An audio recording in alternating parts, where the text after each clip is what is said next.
teman-teman semua, Assalamualaikum warahmatullahi wabarakatuh. Perkenalkan, nama saya Firda Aliatullah dari kelas Akuntansi 4B, Fakultas Ekonomi Universitas Unpad.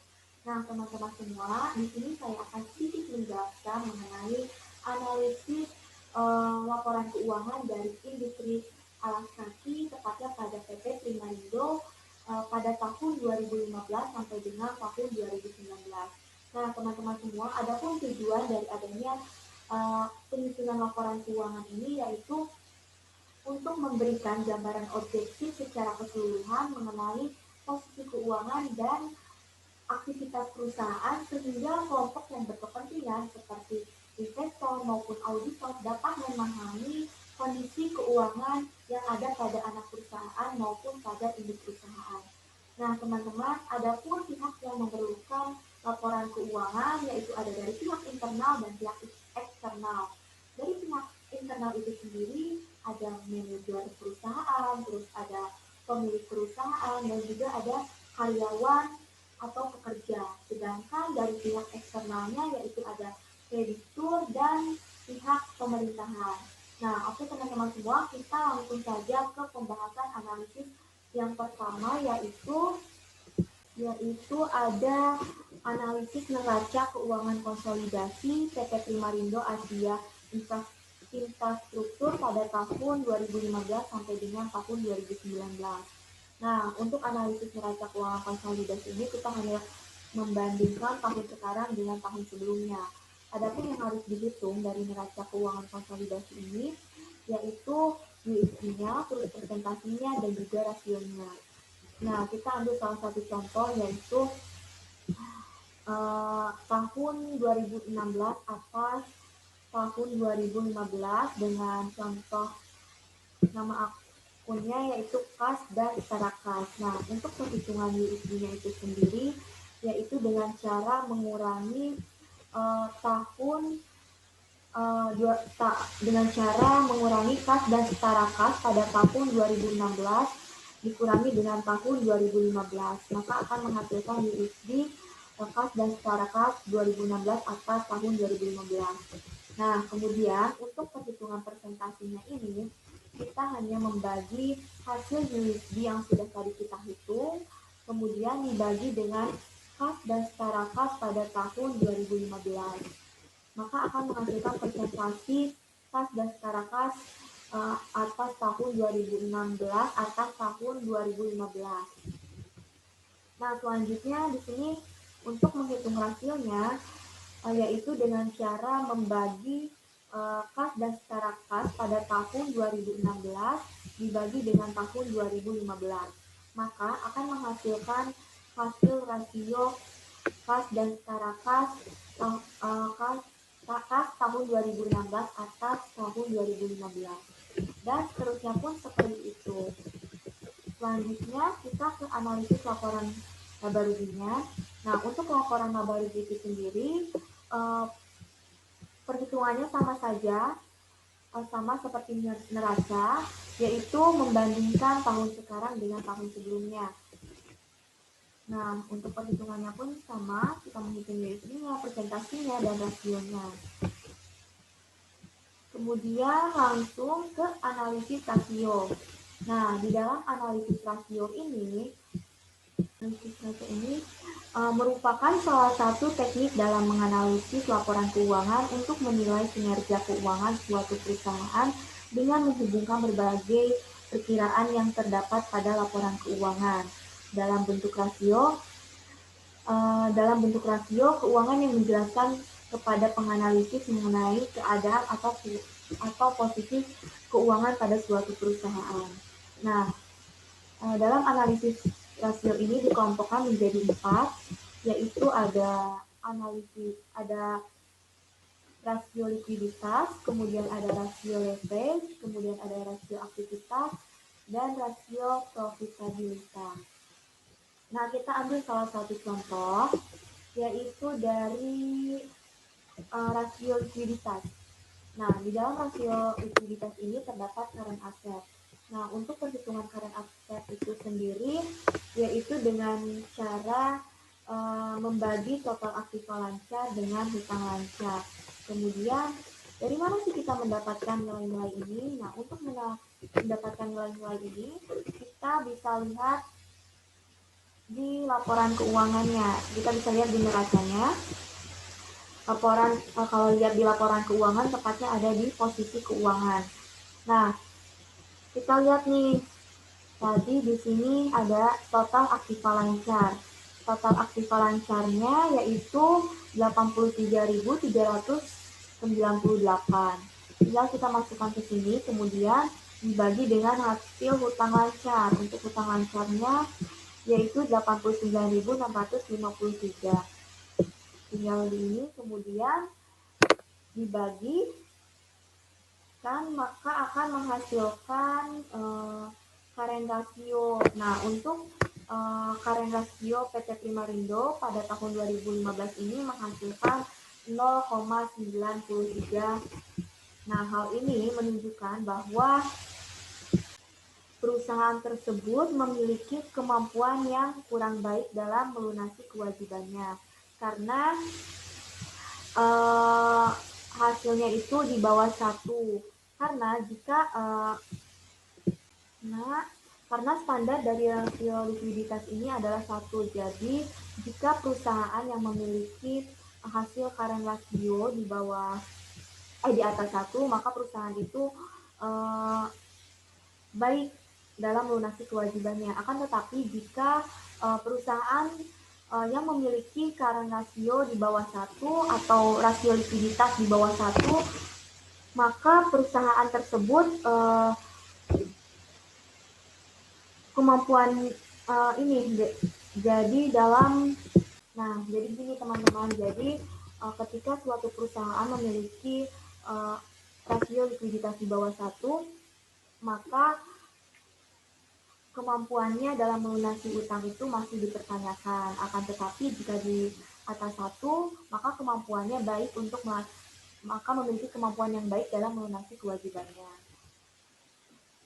Nah, begitupun seterusnya untuk menghitung rasio-rasio seterusnya, yaitu hanya kita bisa lihat dari rumus karena di sini sudah dicantumkan rumusnya, jadi kita tinggal menghitungnya saja. Kemudian kita lanjut ke analisis common size. Nah, analisis common size ini menurut Kasmir adalah analisis presentasi jadi menurut Kasmir ini analisis common size ini adalah teknik analisis laporan keuangan dengan menganalisis komponen-komponen yang ada dalam laporan keuangan baik yang ada di neraca maupun laporan laba rugi. Nah, analisis laporan keuangan common size ini berguna untuk perbandingan antar perusahaan. Nah, untuk perhitungannya itu sendiri adalah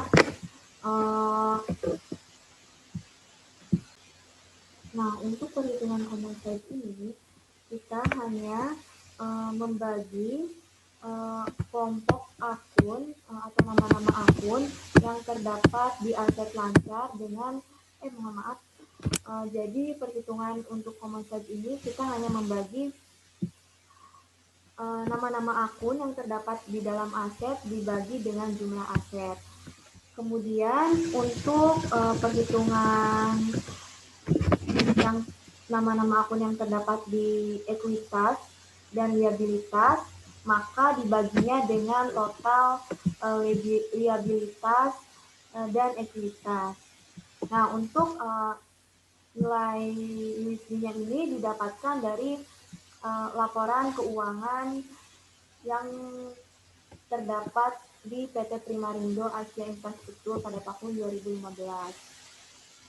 Kemudian dan seterusnya seperti itu pada tahun 2016, 17, 18, dan 19. Nah, kemudian untuk perhitungan neraca konsolidasi gabungan. Nah, untuk neraca konsolidasi gabungan ini, perhitungan common size-nya yaitu dengan cara kita membagi nama-nama akun dengan penjualan bersih. Jadi semua nama-nama akun ini dibaginya dengan penjualan bersih. Kemudian untuk analisis DuPont selanjutnya. Untuk analisis DuPont ini adalah analisis rasio keuangan yang digunakan untuk menganalisis kemauan perusahaan untuk meningkatkan pengambilan atas ekuitas. Atau ROE, sejatinya DuPont Analysis merupakan alat analisis yang digunakan untuk menganalisis laba dari perusahaan atau bisnis. Nah, untuk analisis DuPont ini terdapat nama-nama akun penjualan, HPP, biaya operasi, dan lain-lain. Nah, hasil nama-nama akun ini diperoleh dari neraca maupun laba rugi. Nah, kemudian dari perhitungan ini maka akan menghasilkan EAT. Nah, EAT dari tahun 2015 menghasilkan 769. Kemudian untuk NPM-nya yaitu menghasilkan 0,35%. Nah, untuk perhitungan NPM itu sendiri, perhitungannya yaitu dengan cara EAT dibagi dengan penjualan. Jadi total EAT dibagi dengan penjualan maka akan menghasilkan NPM. Nah, kemudian untuk menghasilkan aset turnover, perhitungannya yaitu dengan total penjualan dibagi dengan total aset, maka menghasilkan aset turnover yaitu 2,23 kali. Nah, untuk perhitungan ROI-nya yaitu diperoleh dari perkalian NPM dikali dengan aset turnover. Maka di sini menghasilkan ROI-nya yaitu 0,77%. Kemudian untuk equity multiplier-nya yaitu dihasilkan dari pembagian total liabilitas tambah modal dibagi dengan stakeholder equity, maka akan menghasilkan equity multiplier yaitu min 0,49. Nah, kemudian untuk hasil ROI-nya ini perhitungannya yaitu dengan cara mengalihkan ROI dengan equity multiplier kemudian dikali 100. Maka akan menghasilkan ROI yaitu hasilnya 37,73%. Dan begitupun tahun-tahun berikutnya perhitungannya sama seperti yang sudah dijelaskan. Selanjutnya kita ke analisis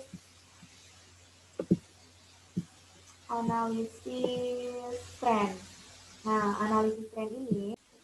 Jadi analisis tren ini merupakan suatu metode analisis statistika yang ditunjukkan untuk melakukan suatu estimasi atau peramalan pada masa yang akan datang.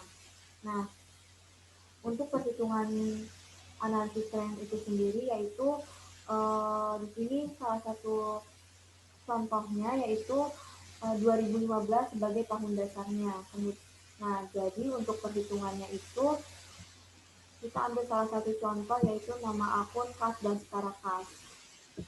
Berarti kita hanya membagi kas dan setara kas pada tahun 2015 dengan kas dan setara kas pada tahun 2015 karena di sini tahun dasarnya adalah pada tahun 2015.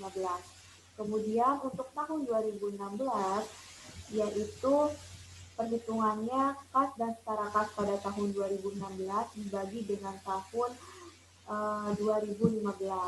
Kemudian begitupun dengan tahun 2017 dibagi dengan tahun 2015, 2018 dibagi dengan tahun 2015, dan tahun 2019 juga dibagi tahun 2015. Kenapa? Di sini yang menjadi tahun dasarnya yaitu pada tahun 2015. Nah, maka di sini ada grafik dari analisis tren neraca. Di sini ada subakun, yaitu ada jumlah aset lancar, jumlah aset tidak lancar, dan lain-lain. Kita bisa lihat bahwa pada tahun 2015 sampai pada tahun 2016, pada analisis tren neraca ini tiap tahunnya mengalami penurunan dan peningkatan. Jadi tiap tahunnya ini mengalami fluktuasi naik turun. Nah, kemudian kita bisa lihat grafiknya. Di sini ada jumlah aset pada tahun 2015 mengalami kenaikan dan penurunan setiap tahunnya. Nah, selanjutnya untuk neraca konsolidasi gabungan, analisis trennya juga sama. Untuk perhitungannya sama, dibagi dengan tahun dasar 2015. Selanjutnya untuk analisis cross series. Nah, untuk analisis cross series ini yaitu perbandingan data keuangan suatu perusahaan dengan perusahaan atau industri yang sejenisnya. Nah, dalam analisis ini tuh kita bisa lihat di sini ada listed share atau saham yang beredar. Nah, untuk mendapatkan nilai saham yang beredar ini kalian bisa lihat di laporan keuangan perusahaannya. Misal nih kita lihat di sini ada saham yang beredar pada PT Primarindo tahun 2015, yaitu saham yang beredarnya senilai 43 juta. Kemudian pada tahun 2016 senilai 608.175.716. Nah, dan seterusnya. Kemudian di sini ada total ekuitas. Total ekuitas juga kalian bisa lihat di laporan keuangan perusahaannya. Dan pastinya dilihatnya per tahunnya. Nah, kemudian di sini ada nilai buku. Untuk perhitungan nilai buku itu sendiri yaitu dengan cara membagi ekuitas dengan saham yang beredar. Mohon maaf, ini tanggalnya belum diganti. Ini tanggal 2015 dan seterusnya 2016. Ini 2017, 2018 dan 2019. Nah, untuk nilai buku pada PT Primarindo pada tahun 2015 menghasilkan minus 4.697 mohon maaf, bukan 4 juta tapi 4.697,965. Hasil ini didapatkan dari pembagian ekuitas, total ekuitas dibagi dengan saham yang beredar. Nah, kemudian untuk ROA-nya, itu sendiri dilihat dari analisis DuPont yang sudah, untuk perhitungan ROA-nya kita bisa lihat dari analisis rasio yang sudah dihitung tadi. Nah, ROA, ROE tinggal dimasukkan saja langsung ke analisis cross series ini. Kemudian tinggal hasil-hasil ini, nilai buku dan ROA-nya dimasukkan ke ini. Tinggal dipindahin aja ya teman-teman. Nah, kemudian kita selanjutnya ada ke analisis time series. Nah, analisis time series ini merupakan rangkaian nilai-nilai variabel yang disusun berdasarkan waktu. Nah, analisis time series ini mempelajari pola gerakan nilai-nilai variabel pada satu interval waktu, misalnya minggu, bulan, atau tahun yang teratur. Nah, metode ini didasarkan pada asumsi bahwa pola lama akan terulang. Nah, di sini ada perbandingan ROA perusahaan PT Primarindo dengan ROA industrinya. Nah, bisa dilihat bahwa ROA PT Primarindo pada tahun 2015 lebih kecil dari ROA industrinya. Sedangkan pada tahun 2016-nya lebih besar dari ROA industrinya. Sedangkan pada tahun 2017 lebih besar dan 2018 lebih kecil, dan pada tahun 2019 lebih kecil. Nah, kita bisa lihat ini grafik perbandingannya. Tuh, untuk ROA perusahaan PT Primarindo juga setiap tahunnya mengalami fluktuasi. Begitupun dengan ROA industrinya. Kemudian di sini ada analisis trennya. Nah, untuk analisis trennya itu sendiri, kita memasukkan nama-nama akun dari penjualan, kemudian kode X tahun, kemudian penjualan dikali tahun, kode X-nya, kemudian kode X dikuadratkan. Nah, untuk penjualan itu sendiri bisa dilihat di ini, laporan laba rugi. Nah, untuk penjualannya bisa dilihat di sini. Kemudian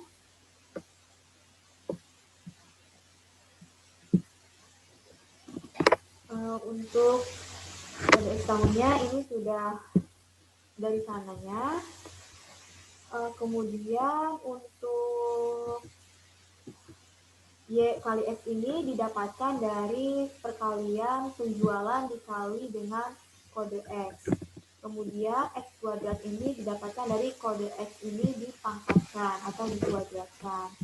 Nah, kemudian kita bisa lihat persamaan dari tren Primarindo ini, yaitu persamaannya Y sama dengan 164.160 ditambah min 21.374 X.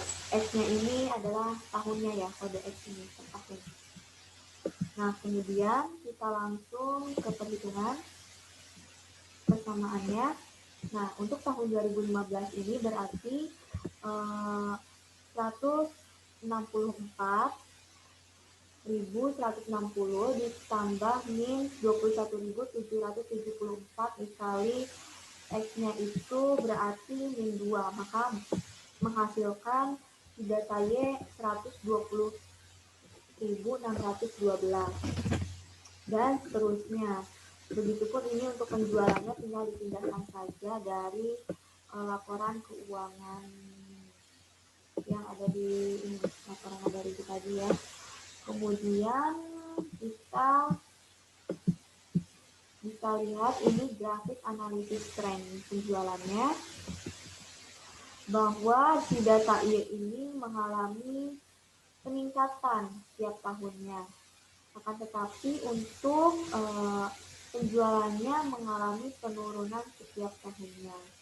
Nah, kemudian kita langsung ke analisis CSR. Nah, analisis CSR ini,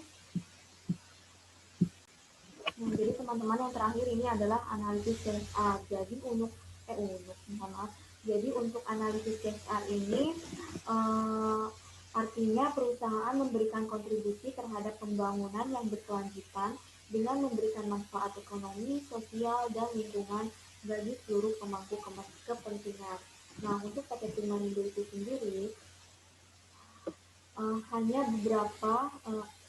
memberikan hanya beberapa aspek PT Primarindo memberikan kontribusi, yaitu terdapat pada kita ini. Nah, di sini PT Primarindo hanya memberikan kontribusi di lingkungan, yaitu pada aspek material dengan presentasi material yang termasuk material input atau daur ulang. Jadi menggunakan daur ulang. Kemudian di aspek energinya yaitu memberikan kontribusi konsumsi energi langsungnya yaitu oleh sumber energi utama. Kemudian juga untuk penghematan energinya terkait pelestarian dan peningkatan efisiensi. Kemudian di sini ada juga Nah, di indikator sosial. Nah, jadi PT Primarindo ini memberikan kontribusi di sosial pada aspek pada aspek pelatihan, pada aspek pada aspek pelatihan,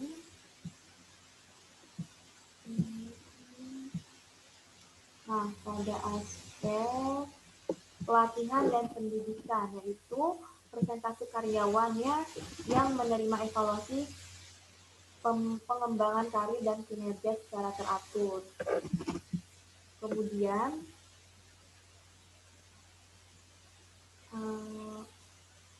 di kinerja masyarakat, yaitu pada aspek korupsi, bahwa pada tahun 2016 PT Primarindo